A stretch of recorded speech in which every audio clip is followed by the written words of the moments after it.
yang memiliki kegiatan usaha, serta bagaimana sih menyusun konsep SPT sebelum pengisian di Korteks. Sebelumnya, kenapa sih topik ini penting dibahas? Karena masih banyak pelaku usaha yang bingung saat akan melaporkan SPT, terutama dalam menyiapkan data keuangan dan dokumen pendukungnya. Padahal, kesalahan dalam pelaporan bisa berdampak pada pajak kurang bayar atau bahkan sanksi. Oleh karena itu, di video kali ini, kami akan membahas mulai dari contoh, dokumen yang diperlukan, hingga penyusunan konsep SPT. Apa sih contoh wajib pajak orang pribadi yang punya kegiatan usaha? Nah, contohnya nih seperti pedagang, pemilik toko online, pemilik warung makan, atau usaha jasa lainnya. Namun, ada beberapa karakteristik kegiatan usaha yang harus diketahui, yaitu memiliki aktivitas jual beli barang atau jasa, menghasilkan omset atau penjualan, menanggung biaya operasional usaha, menghitung dan melaporkan pajak secara mandiri. Kasus ini berbeda dengan karyawan. Wajib pajak kegiatan usaha harus mencatat sendiri seluruh transaksi usahanya. Oleh karena itu, penting untuk menyiapkan dokumen lengkap sebelum melaporkan SPT. Selanjutnya, apa aja dokumen utama yang diperlukan? Dalam pelaporan SPT WPOP kegiatan usaha, terdapat beberapa dokumen utama yang harus disiapkan. Pertama, NPWP sebagai identitas wajib pajak.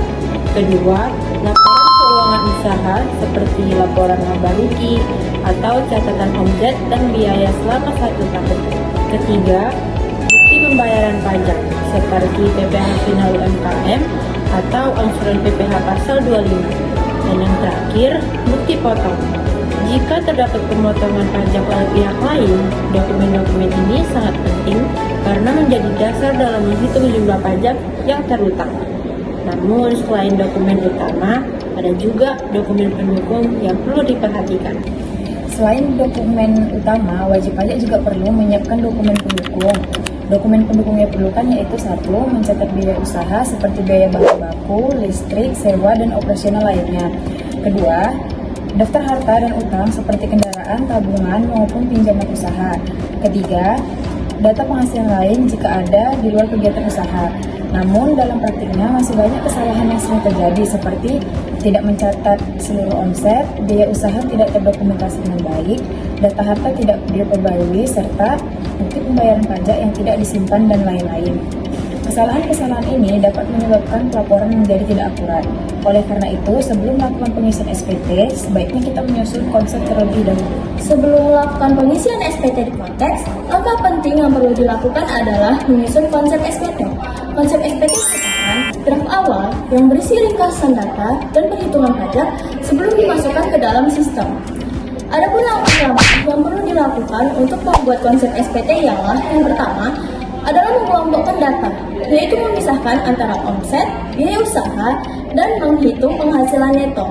Lalu langkah yang kedua, menentukan jenis formulir SPT, yang dimana untuk kegiatan usaha umumnya menggunakan formulir 1770.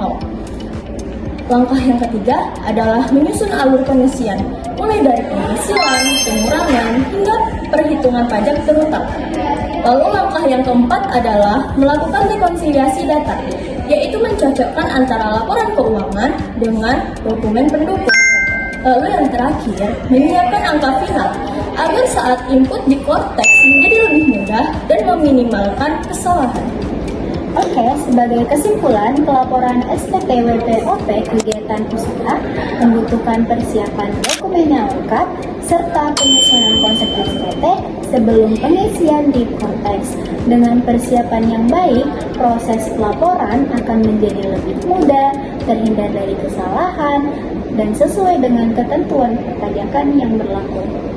Terima kasih telah menonton, semoga videonya bermanfaat. Bye-bye!